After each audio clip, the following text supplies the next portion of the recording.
On a mysterious pinpoint in the Pacific Ocean called Easter Island, a gathering of stone giants guards the shore. No one knows who carved them, why they exist, or how the 50-ton monsters were put into place. Yet they're here, unexplainable gargantuan pieces in a baffling mystery.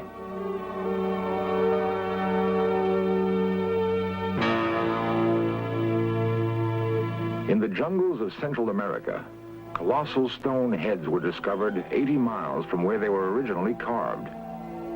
Weighing 100 tons, there is no clue as to how they were transported through dense swamp, nor do we know who moved them to this remote jungle. Long before the Egyptians built the pyramids, someone constructed a vast stone city atop a peak in the Andes. The ruins stand empty and silent. Each carving is a disconnected figure from the past, yet some common origin might join them together. The earth itself bears the portraits of still other giants scratched onto a plateau in California 10,000 years ago. Others were etched with precision into an English hillside long before the building of Stonehenge. The tools to carve and move the giants indicate an advanced technology. There is a place where the knowledge and skills to create the giants may be found: the kingdom of Atlantis. Never before have explorers been so close to finding Atlantis. Never have we possessed as many clues, nor have we been able to bring the detection equipment of modern science to the search. Until now. The broken column may be all that remains of an entire civilization, blasted apart by an incredible explosion. Atlantis.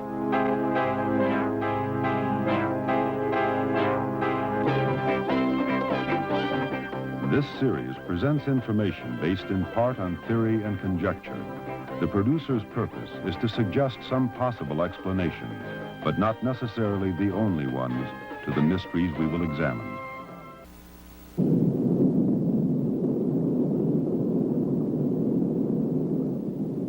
There occurred violent earthquakes and floods, and in a single day and night of misfortune, the island of Atlantis disappeared in the depths of the sea. So wrote the Greek philosopher Plato in the year 421 BC. Since then, adventurers obsessed by the tale of Atlantis have searched for traces of the remains of the fabled kingdom. Atlantis was said to have been a great city-state, ruled by a race of men supposedly descended from the gods. Was it a real city, a wondrous land, or a myth? A tale created by someone's wild imagination. If Atlantis existed, it would have been a place where technology was far more advanced than anywhere else on Earth. To discover such a city, we may use as clues descriptions that can be found in the writings of the great Greek philosopher, Plato. At first, a small Greek island in the Aegean seemed an unlikely place to start the search, for Plato had written of a great and wonderful empire. They had conquered almost all of Africa, he reported, and more than half of Europe. Such a kingdom hardly fits the image of a tiny island like Santorini. In 1966, however, the remains of an ancient building were dug from beneath 250 feet of ash and lava. Its broken walls signal the first discovery of a great city.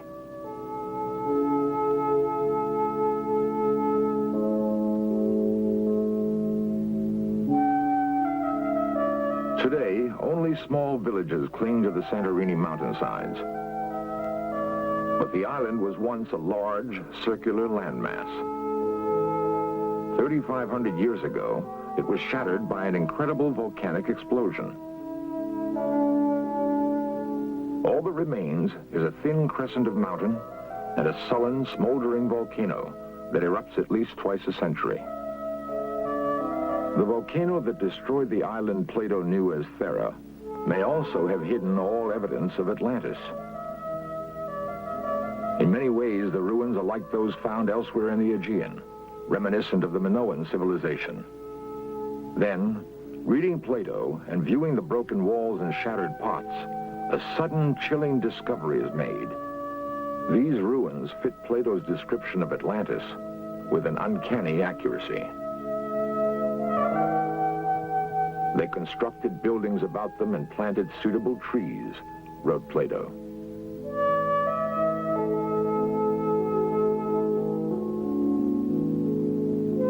Whatever fragrant things there now are in the earth or woods, or essences which distill from fruit and flower, grew and thrived in that land.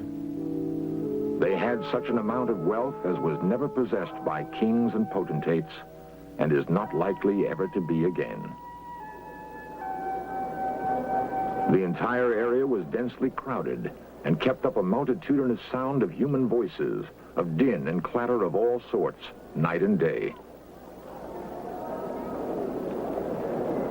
There were the king's baths, and there were separate baths for women, and to each of them they gave as much adornment as possible.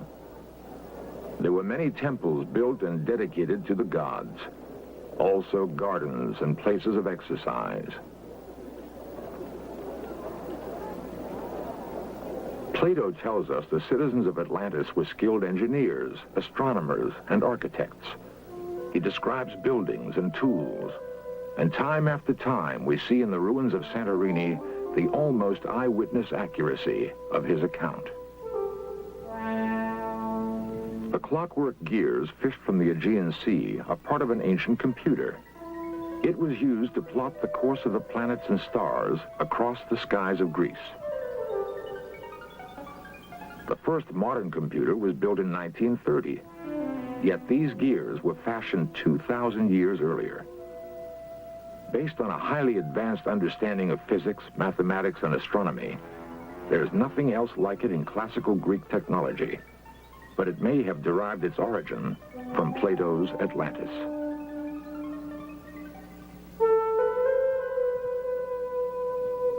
The ruins on Santorini match Plato's description, but one piece of the puzzle refuses to fall into place.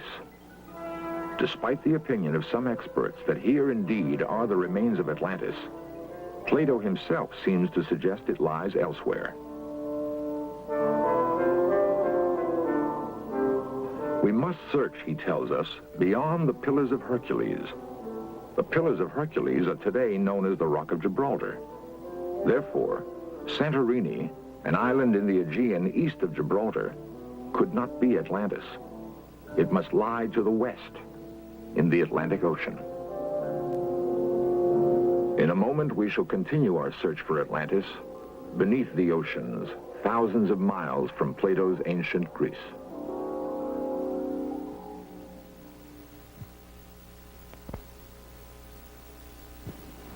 The geography of the Earth is not constant.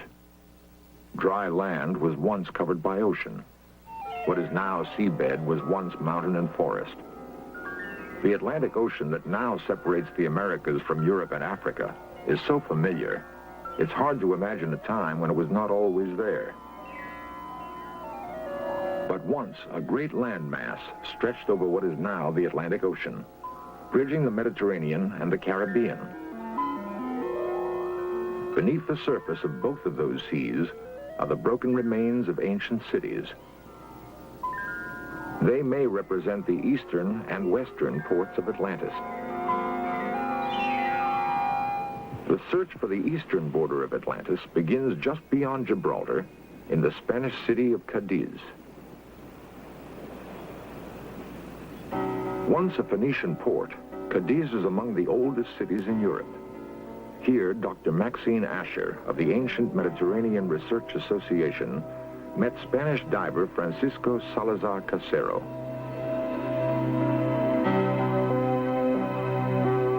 Two and a half miles offshore and 95 feet deep on the continental shelf, Casero found an ancient amphora. It had lain among the ruins of a city, older, he said, than any of the Greek and Phoenician remains in the area.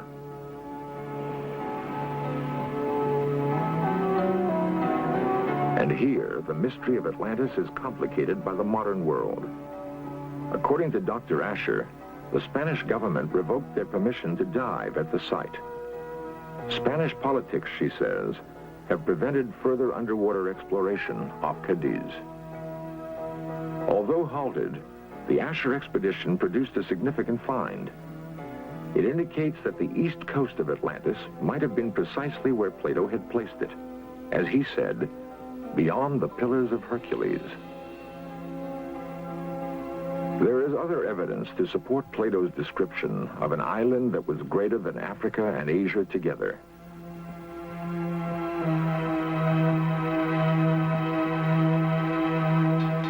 Ancient maps have led geographers to explore the possibility that the Antarctic slowly drifted south in the wake of a massive upheaval. Whatever the reason, we know that once it was part of a much larger landmass. The western edge of that land may lie here, beneath the crystal waters of the Caribbean. The actual discovery, however, is no more astonishing than the man who predicted its very existence.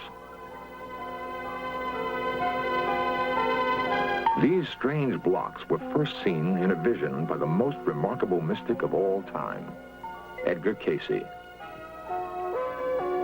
Edgar Cayce was known as the sleeping prophet. Hundreds of astonishingly accurate predictions are cataloged in the archives of the foundation which bears his name.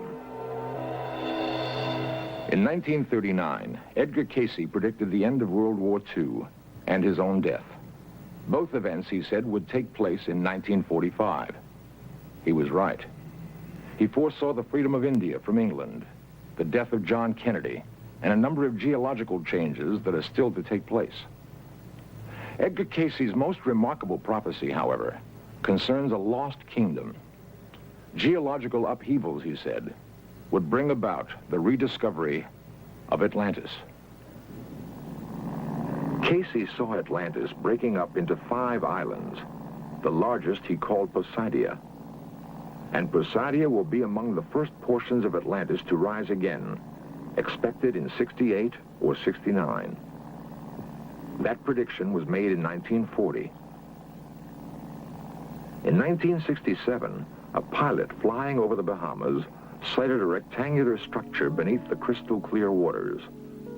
It was precisely where Cayce had said Atlantis would be, under the slime of ages of seawater, near what is known as Bimini, off the coast of Florida. And here they lie, huge white blocks chiseled with incredible precision and covering a large area of ocean bottom. No one knows how they got here 35 feet beneath the sea off the coast of Bimini. But here they are found. 2 possible explanations exist. 1, the stones are the remains of a network of paved roads. 2, they are the tops of huge stone walls that once enclosed the palaces of Atlantis.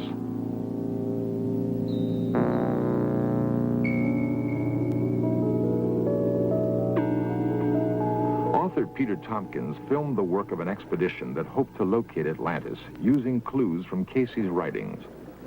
Aboard were Count Pino Turola, an Italian archaeologist, underwater explorer Dmitry Rebekov, and archaeologist Dr. David Zink. This expedition was to produce one of the most startling finds ever made in the search for Atlantis. Beyond the giant blocks, the divers discovered the remains of several ships. One had gone down in the year 1830. Beneath it lay the fragments of still another ship, one that had sailed the seas more than 3,000 years ago. Not a ship of Atlantis, certainly, but according to Yale's Dr. J. Manson Valentine, a voyager from Phoenicia. The Phoenicians were the greatest sea traders of ancient times. Their ships called at every port in the known world. Could it be that Phoenician traders came more than 5,000 miles from the site of classical Mediterranean civilization to deal with a rich and fabled kingdom?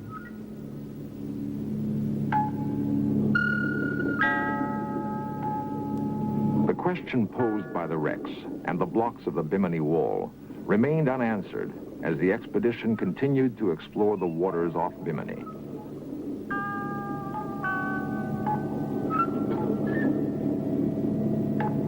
South of the wall, Pino Turola, a leading underwater explorer, discovered 4 marble columns. At first, it was thought they were bits of ballast from a wrecked ship. After days of diving and investigation, Turola developed a different theory. He believes that the columns could be 12,000 years old, actual relics of a center constructed in stone and marble. There are more tests to be made. Geologic dating of these and the expedition's other finds could confirm the explorers' theory that here is Atlantis. Here is the fabled world.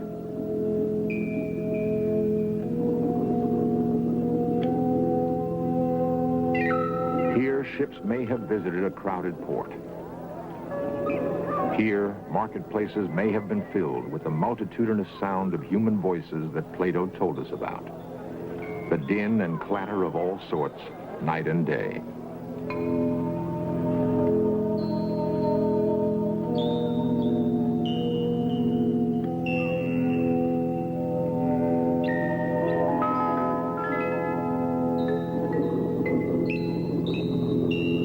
The broken columns may be all that remains of an entire civilization blasted apart by an incredible explosion.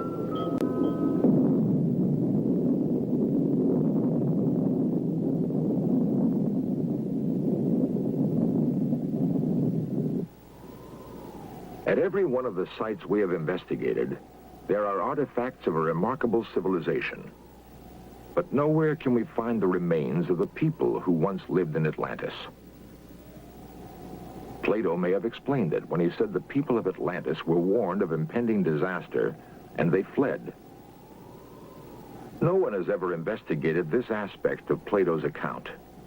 But if it is correct, the clues to where the Atlanteans went next may be contained in the giant megaliths that guard the lonely outposts of the world.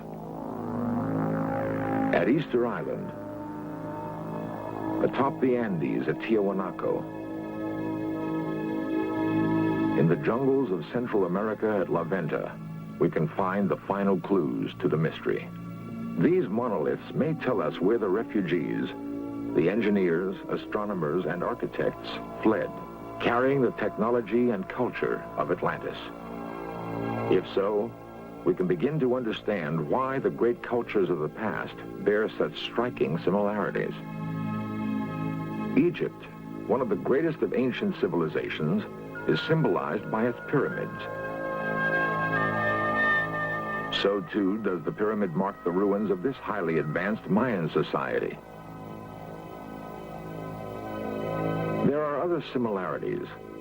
The Egyptian temple of Amen-Ra at Karnak is aligned with the sun. Only at the time of the summer solstice, the sun strikes the central chamber of the temple, known to the ancient Egyptians as the high room of the sun. 8,000 miles away, in the remote peaks of the Andes, the Inca marked the seasonal solstices with this monument. Using almost the same words as the Egyptians, they called it the hitching post of the sun.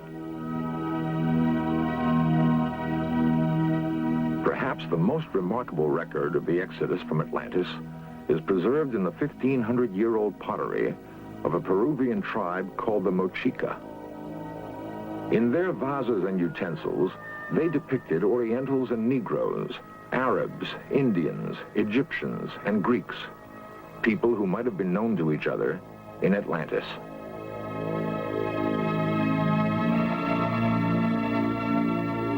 In the stones and bones of the past, we've made a startling discovery. There is a common origin for many widely dispersed ancient civilizations. In the tombs of Peru, we see similarities with other cultures, with the Mayans, with the Egyptians. In the development of mathematics and astronomy, we see links that may reach back to a common origin in Atlantis. And most startling of all is the shared belief in eternal life.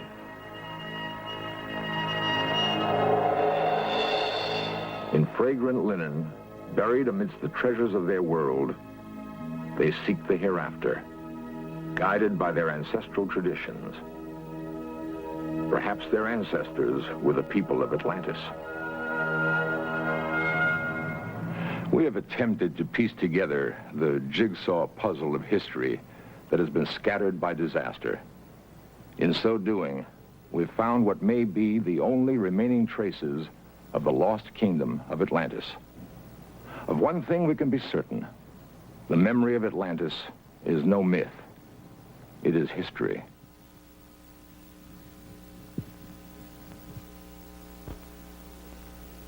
The tale of Atlantis was first told by the priests of Egypt to a Greek poet named Solon. They assured him that the original archive containing the tale of Atlantis still existed. That was 3,000 years ago. In one of his last prophecies, Edgar Cayce said that the archives of Atlantis would one day be revealed in Egypt. Soon, a new expedition will begin the re-exploration of the pyramids of Egypt, searching among the hieroglyphs and tomb paintings for the absolute proof that once, back before the beginnings of history, a marvelously advanced civilization of human beings once ruled the earth from an island continent called Atlantis.